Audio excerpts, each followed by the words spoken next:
মধ্যবঙ্গ নিউজের যে কোনো খবরের দ্রুত আপডেট পেতে ইউটিউবে সাবস্ক্রাইব করুন ইমার্জেন্সি টিভি লাইভ এবং সাবস্ক্রাইবের পর অবশ্যই বেল বাটনে একটি ক্লিক করুন।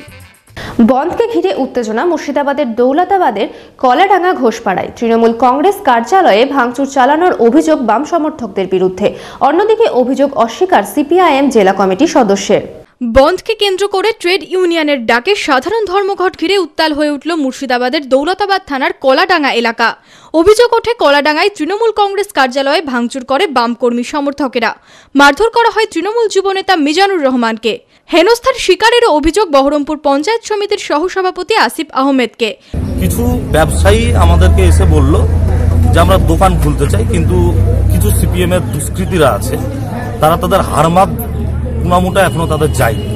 তো তারা এসে বললো আমরা দোকানটা খুলতে চাই, ওরা দোকানটা খুলতে চাই দিচ্ছে না। তো আমরা গিয়ে সেখানে দোকানগুলো খুলে দিলাম। তো তারপরে কিছুক্ষণ পর দেখি কিছু দুষ্কৃতী লাঠি এবং ইট আমাদের পার্টি অফিসের দিকে ছুঁড়ে ছুঁড়ে ফেলে। তো আমরা অপ্রস্তুত ছিলাম।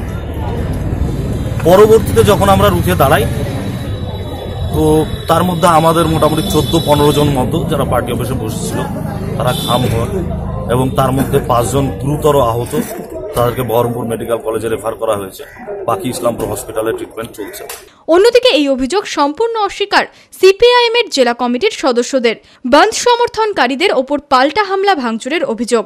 গোটা ঘটনায় এলাকা জুড়েই উত্তেজনা ছড়ায়।